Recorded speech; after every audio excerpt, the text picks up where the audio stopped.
Hello friends, my name is Khan and once again welcome back to my YouTube channel cream classes. दोस्तों, आज के इस video में जो चैप्टर मैं आपके लिए लेकर आया हूँ, ये चैप्टर क्लास 10th की फुटप्रिंट्स विदाउट फीट बुक से लिया गया है। ये चैप्टर एक प्ले है, एक नाटक है जिसे लिखा है क्लेयर बोइको ने। और इस नाटक में एकदम साफ साफ कल्पना की गई है, और कल्पना 25th सेंचुरी में की गई है, यानी 25वीं शताब्दी में कल्पना की गई है कि किस तरीके से 20वीं शताब्दी यानी 2040 के अंदर मंगल ग्रहवासियों ने पृथ्वी पर आक्रमण किया था, और किस तरीके से पृथ्वी पर एक किताब जिसने मंगल ग्रहवासियों के आक्रमण से पृथ्वी को बचाया था। तो इस पॉइंट पर, इस टॉपिक पर ये पूरा ड्रामा है, पूरा नाटक है, जिसे बहुत ही इस कल्पना को बहुत ही खूबसूरत अंदाज में दर्शाया गया। तो चलिए आज के इस वीडियो में इस चैप्टर की समरी को देख लेते हैं, और इस चैप्टर से रिलेटेड जो भी मोस्ट इंपॉर्टेंट क्वेश्चन है वो आपको आज के इस वीडियो में मैं बताने वाला हूँ। निश्चित रूप से ये वीडियो आपके लिए काफ़ी हेल्पफुल होने वाला है। दोस्तों, वीडियो को स्टार्ट करने से पहले मैं आपको बताना चाहूँगा, हर साल इस चैप्टर से एग्जाम में कोई ना कोई क्वेश्चन पक्का पूछा जाता है। तो एग्जाम के पॉइंट ऑफ व्यू से भी ये चैप्टर काफ़ी इंपॉर्टेंट है, और मैं आपको रिकमेंड करना चाहूँगा कि जो समरी मैं आपको बताने वाला हूँ और जो इंपॉर्टेंट क्वेश्चन एंड आंसर मैं आपको बताने वाला हूँ, इन क्वेश्चन आंसर्स को, समरी को आप अच्छी तरीके से याद कर लीजिएगा। मैं पूरे दावे के साथ कह सकता हूँ, अगर एग्जाम में इस चैप्टर से रिलेटेड कोई भी क्वेश्चन पूछा जाता है तो आज के इस वीडियो के बेस पर इजीली आप उनका आंसर कर पाएंगे। तो चलिए बिना देरी के शुरू करते हैं आज के इस वीडियो को, और सबसे पहले देखते हैं समरी क्या है इस चैप्टर की। तो जैसा कि चैप्टर का नाम है the book that saved the earth, यानी एक ऐसी किताब जिसने पृथ्वी को बचाया था। देख लेते हैं। The author of the play is Claire Boiko, यानी इस ड्रामा का, इस नाटक का जो ऑथर हैं उनका नाम है क्लेयर बोइको। ठीक है, कई बार पूछ लेते हैं तो आपको ध्यान होना चाहिए, जो भी इंपॉर्टेंट चीज़ है उनको मैंने थोड़ा सा डार्क किया हुआ है, तो ये चीज़ भी आप देख लेना। The play is all about the imaginary world, यानी पूरा नाटक जो है एकदम काल्पनिक संसार पर आधारित है। The plot of the play is in the 20th century, यानी 20वीं शताब्दी में जो इसका कथानक है इस नाटक का, वो क्या है, 20वीं शताब्दी का है। All the characters of play are imaginary characters and have weird names like the mighty chief, think tank, noodle, captain omega, lieutenant iota, sergeant ऊप एट्सेट्रा। यानी 4-5 करेक्टर हैं इसके अंदर, और इन सभी के नाम जो हैं बड़े अजीब नाम हैं। जैसे जो इनका जो मेन पार्ट है इस चैप्टर का, मेन जो करेक्टर है उसका नाम है थिंक टैंक। ठीक है, जो द माइटी थिंक टैंक, और उसका जो अप्रेंटिस है उसका नाम है नूडल। फिर और 3 करेक्टर्स में, एक का नाम है कैप्टन ओमेगा, दूसरे का नाम है लेफ्टिनेंट आयोटा। यहाँ पे स्पेलिंग में टोटल लिख दिया गया जो कि गलत है, IOTA है, टी की जगह आई माने आप, तो लेफ्टिनेंट आयोटा। और अगला है सार्जेंट ऊप। तो ये 5 करेक्टर हैं इसमें मेन। ठीक है, इन्हीं पर पूरा आधारित है, ये पूरा नाटक जो है इन्हीं पर बेस्ड है। The think tank who thinks himself to be the most intelligent amongst all the Martians to decide to go to the Earth with his team. अब यानी तो जो थिंक टैंक जो है, जो मेन करेक्टर है, थिंक टैंक जो है, वो क्या करता है, वो अपने आप को सबसे इंटेलिजेंट, यानी मंगल ग्रहवासियों में सबसे इंटेलिजेंट अपने आप को समझता है। ठीक है, और वो ये डिसाइड करता है पृथ्वी पर, यानी अपनी टीम के साथ पृथ्वी पर जाने का वो निश्चय करता है, पृथ्वी पर आक्रमण करने का वो डिसीजन लेता है। ठीक है, he always thinks that because he had a big head he is the most intelligent and always likes to be praised for that। और वो हमेशा, उसका ऐसा विश्वास है कि उसका सर जो है वो काफ़ी बड़ा है, और इस कारण वो सबसे ज़्यादा इंटेलिजेंट है, और हमेशा उसकी प्रशंसा की जानी चाहिए, ऐसी उसकी मान्यता है, ऐसा वो मानता है। They want to know how people the earth lives. अब वो जानना चाहते हैं कि पृथ्वीवासी जो है, पृथ्वी पर आक्रमण करने का उनका इरादा ये भी है, वो ये जानना चाहते हैं कि पृथ्वीवासी जो है वो किस तरीके के जीवन जीते हैं, कैसे जीवन जीते हैं, इस कारण उन्होंने पृथ्वी पर आक्रमण किया। इन द नेक्स्ट सीन, और अगले सीन में फिर, यानी इसी नाटक के नेक्स्ट सीन में बताया गया है, दे all were present in a library full of books. अब वो जब आक्रमण करने के इरादे से पृथ्वी पर आता है, उनका जो अंतरिक्ष यान, तो जो उनका यान आता है, स्पेस क्राफ्ट आता है पृथ्वी पर, तो वो एक लाइब्रेरी, यानी किताबों की एक लाइब्रेरी में घुस जाते हैं। वहाँ पर वो उनको इस सीन में, अगले सीन में, एक तरह से उन सभी को, जैसे लेफ्टिनेंट आयोटा है, कैप्टन ओमेगा है, सार्जेंट ऊप है, कि ये तीनों जो है इन एक लाइब्रेरी में दिखाया गया है, और किस तरीके से लाइब्रेरी में वो वहाँ की किताबों को ट्रीट करते हैं, किस तरीके से वो उन किताबों को समझते हैं, वो इस ड्रामे के अंदर बताया गया है। तो they all were present in a library full of books, तो एक लाइब्रेरी में सभी उपस्थित हैं। But all of them were unable to understand the place, लेकिन उनके समझ में नहीं आ रहा कि वो कहाँ आ गए, यानी है तो वो लाइब्रेरी में, लेकिन उन्हें नहीं पता कि वो कहाँ पर है। ठीक है, आगे देखते हैं। अब आगे क्या होता है, think tank tales his crew that the thing is a sandwich. अब वो जब वहाँ से उनसे कांटेक्ट करता है, थिंक टैंक अपने नूडल को कहता है कि पृथ्वी पर जो हमारा अंतरिक्ष यान गया हुआ है, जो हमारा यान गया है उससे मेरा आप संपर्क कांटेक्ट करवाएं। और जब उसका कांटेक्ट होता है तो थिंक टैंक उनसे पूछता है कि आप कहाँ पर हो। अब वो तीनों जो है, कैप्टन ओमेगा है, लेफ्टिनेंट आयोटा है और सार्जेंट ऊप है, ये तीनों जो लाइब्रेरी में है उन्हें नहीं पता कि वो कहाँ पर हैं। तो फिर वो थिंक टैंक को बताते हैं कि भाई हम समझ नहीं पा रहे कि हम कहाँ पर हैं। और बाद में फिर वो जो है कुछ किताबों को उलट पलट करके देखते हैं तो वो थिंक टैंक जो उन्हें कहता है कि ये तो सैंडविच है, यानी वो अपनी तरफ से अपना आइडिया बताता है कि ये क्या है, सैंडविच है। ठीक है, थिंक टैंक को वो एक सैंडविच की तरह लगते हैं। As the person of the earth eats a lot of so they must have store them here. और वो तर्क भी देता है इसके पीछे। वो क्या तर्क देता है कि ये पृथ्वीवासी जो है बहुत सारा खाना खाते होंगे, शायद उन्होंने इन बहुत खाते थे इसलिए उन्होंने इन सभी चीज़ों का स्टोर कर कर रखा हुआ है। यानी किताबों को वो क्या मानते हैं, सैंडविच मानते हैं। Then one of the crew members, Sergeant Oop, even eats the corner of a book to confirm the views of think tank.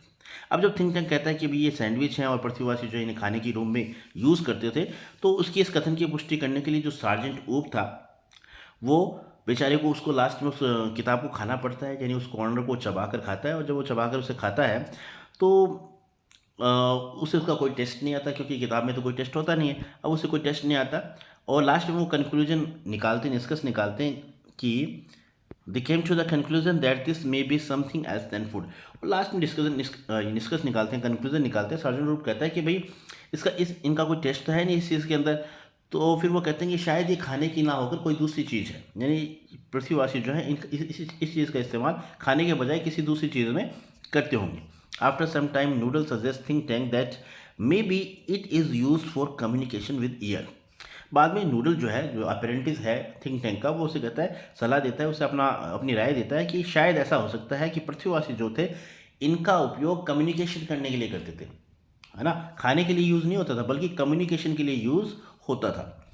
After some time Noodle again suggest think tank that maybe it is for eye communication. और फिर थोड़ी देर बाद में वही noodle जो है वो कहता है नहीं नहीं, ये सुनने के ये ईयर कम्युनिकेशन के लिए यूज़ नहीं होते थे बल्कि ये आई कम्युनिकेशन के लिए इनका यूज़ किया जाता था। ठीक है, तो अलग अलग वो अपना जो है पक्ष रखता है, उसको थिंक टैंक को बताता है। All the crew members started opening and reading the books. अब जब वो नूडल कहता है कि भी जो पृथ्वीवासी थे वो इन सैंडविचेज, यानी जिसे वो जो कि असल में किताबें हैं, उन किताबों को वो सैंडविच समझ बैठे हैं। और जो नूडल है वो थिंक टैंक को कहता है कि इन सैंडविचेस का यूज़ जो है पृथ्वीवासी आई कम्युनिकेशन के लिए करते थे। अब जब वो ऐसा कहता है तो थिंक टैंक अपने क्रू मेंबर, जो भी मेंबर्स वहाँ पर गए हुए हैं पृथ्वी पर, आयोटा, सार्जेंट ऊप और कैप्टन ओमेगा, इन तीनों को वो कहता है कि आप ऐसा करो, इनको जो भी ये हैं सैंडविचेस, इनको खोलो और उनको पढ़ने की कोशिश करो। निश्चित रूप से पृथ्वीवासी जो है इन्हें पढ़ने के रूप में, आई कम्युनिकेशन के रूप में इनका यूज़ किया करते थे। तो आप इन्हें पढ़ने की कोशिश करो, जो भी बार कोड्स हैं, जो भी कोड है, इनको आप इंटरप्रेट करो, इन्हें उनका अनुवाद करो कि एक्चुअली उनका मतलब क्या है। It was a rhyme book, लेकिन असल में क्या थी, ये कविताओं की किताब थी जिसका नाम था मदर गूस। ठीक है, but they are unable to understand the book. लेकिन अब वो बेचारे इसे पढ़ नहीं पाए, वो समझ नहीं पाए कि इसमें एक्चुअली लिखा क्या हुआ है। So looking at this noodle asked the think tank that the chemical department has given them the vitamin pills to increase intelligence and they all should take it and then read the sandwiches. अब फिर noodle कहता है, उसको think tank को कहता है कि हमने जो अपने जो ये स्पेस जो क्रू मेंबर्स भेजे हैं, इन सभी को हमने केमिकल डिपार्टमेंट की तरफ से जो कुछ विटामिन पिल्स हैं वो भेजे हैं इनके साथ में। तो इन्हें चाहिए कि वो किताबें, वो जो विटामिन पिल्स हैं ये उन्हें खाएं और उन्हें खाने के बाद में इनकी जो इंटेलिजेंस पावर वो बढ़ जाएगी, जिससे फिर ये सैंडविचेस को पढ़ पाएंगे, इनको समझ पाएंगे, इसमें क्या लिखा हुआ है उसका अर्थ वो जान पाएंगे। तो ये सजेस्ट वो करता है किसको, थिंक टैंक को। फिर आगे क्या होता है, और फिर बेचारे वो जो है वो अपनी जो विटामिन पिल्स लेके गए थे वो तीनों क्रू मेंबर्स उनको खाते हैं। और इन्हें खाने के बाद में as Oop started reading the book of nursery rhymes that they take the literal meaning of rhymes and feel troubles. अब जो सार्जेंट ऊप है वो पढ़ना शुरू करता है उस कविता की किताब को, और वो अपने स्तर पर जैसा उसको जैसा समझ में आता है वैसा उसे पढ़ता है और वो उसका लिटरल मीनिंग निकाल लेता है। यानी जो लिखा हुआ है वैसा ही उस किताब की जो उसमें पिक्चर्स वगैरह दी हैं, उन पिक्चर्स को देखते हुए वो उसका जो दूसरा ही मीनिंग निकाल लेते हैं उस किताब का, और उन्हें काफ़ी परेशानी होती है। क्या, और वो परेशानी में फंस जाते हैं। क्या फंस जाते हैं, the think tank called his Martians team and says that they have gathered some information about Earthlings and they should postpone the idea of invasion. अब यानी वो इन फोटोज जो उस किताब के अंदर काफ़ी चित्र बने हुए थे, तो उन चित्र को देखते हुए वो काफ़ी कंफ्यूज हो जाते हैं और अपने आप को परेशानी में डाल देते हैं। अब थिंक टैंक लास्ट में क्या कहता है, जब वो उन फोटो में पिक्चर्स देखता है तो थिंक टैंक अपने जो क्रू मेंबर है उनको कहता है कि मुझे जो है पृथ्वीवासियों के बारे में अलग से एक सूचना मिली है, इन्फॉर्मेशन, कुछ सूचनाएं मिली हैं, और अब हमें ऐसा करना चाहिए कि हमें जो आक्रमण का इरादा है वो टाल देना चाहिए, उसे स्थगित कर देना चाहिए। क्यों कर देना चाहिए? क्योंकि जो ऊप जो था, जो वो किताबें पढ़ रहा था, जो राइम की किताब पढ़ रहा था, ऊप read the rhyme Humpty Dumpty and they all saw the picture of Humpty who looked like think tank. क्योंकि जब ऊप जो है वो जब वो किताब पढ़ता है तो उसमें एक हम्टी डम्टी के नाम से एक पोएम होती है। जब उसे पढ़ता है तो वो जो हम्टी जो है, इसमें उस किताब उस हम्टी की पिक्चर भी दी होती है। अब उस पिक्चर को देख जैसे थिंक टैंक देखता है तो थिंक टैंक ऐसा समझता है कि हम्टी जो है वो हम्टी की जो शक्ल है वो उससे मिल रही है। तो वो ऐसा समझता है कि पृथ्वीवासियों ने उसे पहचान लिया है और निश्चित रूप से वो उसे मार देंगे। वो डर जाता है ये बात सोचकर। The think tank drew an inference that the Earthlings have identified him and will kill him soon. अब यानी उस पिक्चर को देखकर, यानी उस जो राइम बुक थी, उस बुक में जो हम्टी की तस्वीर थी, पिक्चर थी, उस पिक्चर को देखकर थिंक टैंक ये अनुमान लगाता है कि शायद पृथ्वीवासियों ने मुझे पहचान लिया और निश्चित रूप से वो मुझे मार देंगे। इसलिए वो डर के मारे अपने जो क्रू मेंबर्स हैं उनको आदेश देता है कि हमें जो है आक्रमण का जो इरादा है उसे पोस्टपोन कर देना चाहिए। ऐसा करके वो अपने क्रू मेंबर्स को कहता है। और लास्ट में क्या होता है? So he asked his team to run immediately from there, and thus a dusted book, Mother Goose of Rhymes, saved us from Martian invasion. तो इस प्रकार वो अपनी टीम को क्या कहता है कि आप जहाँ भी हो जल्दी से जल्दी वहाँ से वापस रवाना हो जाओ, क्योंकि पृथ्वीवासियों को अपने बारे में पता चल गया है और निश्चित रूप से पृथ्वीवासी अपने पर कभी भी आक्रमण कर सकते हैं, वो मुझे कभी भी मार सकते हैं। और इसलिए वो पूरी टीम को आदेश देता है कि वापस आप लौट आएँ। और इस तरीके से लास्ट में जो एक किताब थी, जो मदर गूस थी, जिसे वो गलत तरीके से इंटरप्रेट करते हैं, उस किताब की मदद से उस किताब ने मंगल ग्रहवासियों के आक्रमण से पृथ्वी को बचा लिया था। तो इस तरीके से एक कल्पना की गई है, और कल्पना पर ये पूरा जो ड्रामा है, पूरा जो प्ले है, वो कल्पना पर आधारित है। तो ये था इस चैप्टर की समरी, जिसमें मैंने सभी इंपॉर्टेंट पॉइंट्स शामिल करने की कोशिश की। अब इस चैप्टर से रिलेटेड जो मोस्ट इंपॉर्टेंट क्वेश्चन है, ये आपको अच्छी तरीके से याद कर लेने हैं निश्चित रूप से, क्योंकि 3-4 साल से मैं देखता आ रहा हूँ कि हर साल कोई ना कोई क्वेश्चन, इन्हीं ये जो 13 क्वेश्चन मैंने आज के इस वीडियो में शामिल किए, इन्हीं 13 क्वेश्चन में कोई ना कोई क्वेश्चन पूछा जाता है। घुमा फिरा के कैसे भी पूछ सकते हैं, लेकिन जो क्वेश्चन पूछा जाएगा वो इन्हीं 13 क्वेश्चन पर बेस्ड होगा। तो मैं आपको रिकमेंड करूँगा कि इन सभी क्वेश्चन को आप अच्छे तरीके से याद कर लीजिएगा। और निश्चित रूप से इसमें कोई शक नहीं है, निश्चित रूप से इस चैप्टर से कोई ना कोई क्वेश्चन पूछा जाएगा। अब देख लेते हैं जो कौन सी क्वेश्चन। जो पहला क्वेश्चन है वो अपने आप में काफ़ी इंपॉर्टेंट है। Why did think tank express his peevishness with noodles? यानी पहला क्वेश्चन है कि जो थिंक टैंक था वो अपनी नाराज़गी जाहिर क्यों करता है, अपनी नाराज़गी नूडल के साथ क्यों व्यक्त करता है? तो इसका आंसर हो जाएगा, think tank expresses his peevishness with noodles because he did not salute him in proper manner as he was supposed to do. अब थिंक टैंक जो था वो अपनी नाराज़गी व्यक्त करता है क्योंकि नूडल्स ने उसे सही तरीके से उसका सैल्यूटेशन नहीं किया था, उसका अभिवादन सही तरीके से नहीं किया था जैसा कि उसे करना चाहिए था। He asked Noodle to go over the whole thing again. और फिर वो नूडल को कहता है कि तुम मेरा सैल्यूटेशन है वो दोबारा से पूरे सही तरीके से करो। ठीक है, इंपॉर्टेंट क्वेश्चन है, आप याद कर लीजिएगा। नेक्स्ट क्वेश्चन हमारा है, how does think tank describe the earth?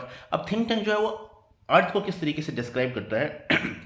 तो इसका आंसर हो जाएगा, think tank describes the earth as a ridiculous little planet and dirty pool of mud. यानी थिंक टैंक जो है पृथ्वी को एक बहुत ही तुच्छ छोटा ग्रह और एक कीचड़ की डर्टी बॉल ऑफ मड, यानी कीचड़ की एक बॉल के रूप में उसे समझता है। ठीक है, डर्टी पूल ऑफ मड या कीचड़ के तालाब के रूप में उसे समझता है।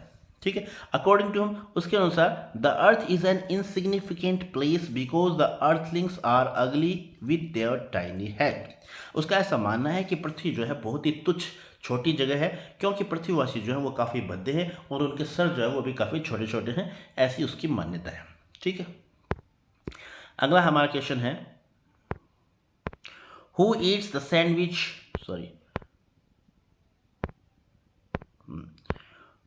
Who eats the sandwich ultimately. In last में जो सैंडविच जो था, जिन किताबों को वो सैंडविच समझ बैठे थे, उस सैंडविच को किसने खाया था, कौन खाता है? तो आंसर हो जाएगा, सार्जेंट ऊप फाइनली ईट सैंडविच। यानी लास्ट में पहले तो सबसे पहले ओमेगा को कहा जाता है, फिर ओमेगा आयटो को कहता है, फिर आयटो क्या करता है, और ऊप को ये काम जो है उस पर ट्रांसफ़र कर देता है, फिर बेचारे ऊप को वो खाना पड़ता है। ठीक है, उस किताब को वो चबा चबा कर मुँह बनाकर खाता है। He bites down a corner of the book and pantomimes chewing swallowing while making terrible face. अब बेचारे उसको खाना पड़ता है। अब सार्जेंट जब उसे खाता है तो वो अपना जैसे चबाते हुए खाता है, मुंह बनाते हुए खाता है, उसे निगलता है, जैसे तैसे वो उसे खाता है। लास्ट में फाइनली उसे ही खाना पड़ता है। तो इसका आंसर हो जाएगा, सार्जेंट ऊप फाइनली एट्स सैंडविच। ठीक है, अगला हमारा क्वेश्चन है, how does think tank to be saluted. अब जो थिंक टैंक था, जब नूडल से वो नाराज होता है, नाराजगी जाहिर करता है, तो वो कैसे चाहता था, वो क्या चाहता था कि थिंक जो नूडल है उसे किस तरीके से सैल्यूटेशन उसका करे, कैसे चाहता था। तो इसका आंसर हो जाएगा, इंपॉर्टेंट क्वेश्चन है, think tank wishes to be saluted with a loud announcement and bow with these words. Think tank चाहता था कि एक ऊंचे स्वर में और झुकते हुए उसका अभिवादन किया जाए। किस तरीके से किया जाए, O great and mighty think tank, ruler of Mars and her two moons, most powerful and intelligent creature in the whole universe। यानी ये सेंटेंस उसके अभिवादन में कही जाए। ठीक है, अगला हमारा क्वेश्चन है, what does think tank ask the mirror. अब आस्क द मिरर यानी मिरर को थिंक टैंक क्या पूछता है।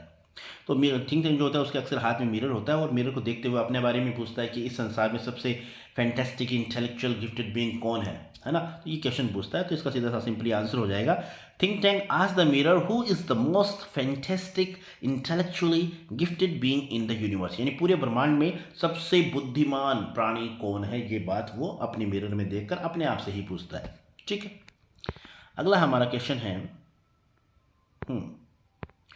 Why was the 20th century called the era of the book। यानी किताबों का युग क्यों कहा जाता है 20वीं शताब्दी को। तो आंसर हो जाएगा, the 20th century was called the era of book because in those days there were books about everything from ant eaters to jewelers।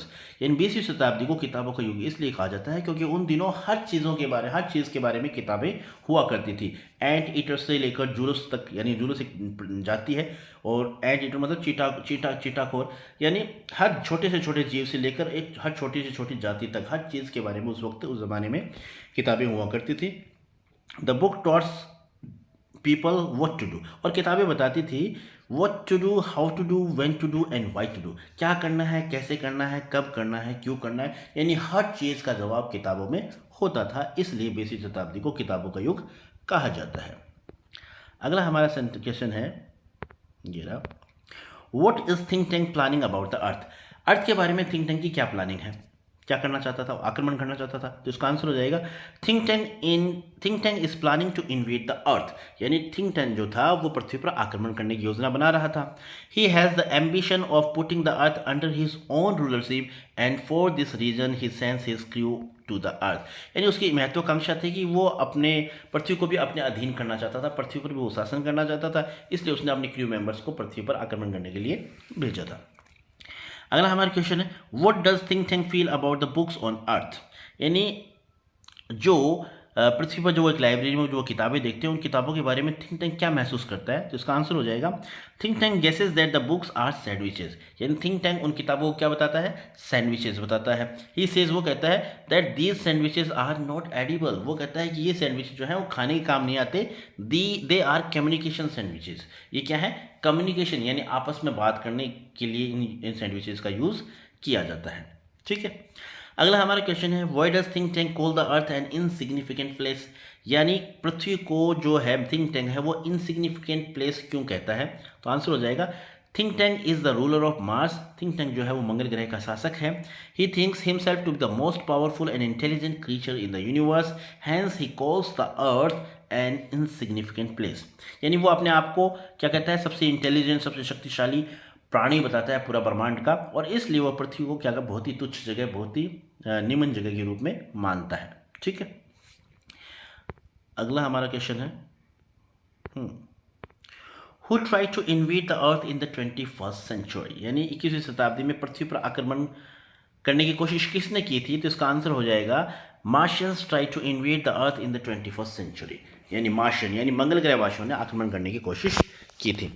अगला हमारा क्वेश्चन है, who save the earth from a Martian invasion. मंगल ग्रहवासियों के आक्रमण से किसने बचाया था। आंसर हो जाएगा, it was a dusty bold book of nursery rhymes that save the world from a Martian invasion. यानी एक धूल भरी पुरानी किताब थी, जिस कविताओं की किताब थी, जिसने इस संसार को मंगल ग्रहवासियों के आक्रमण से बचाया था, और उस बुक का नाम था मदर गूस। ठीक है, अगला हमारा क्वेश्चन है, देख लेते हैं,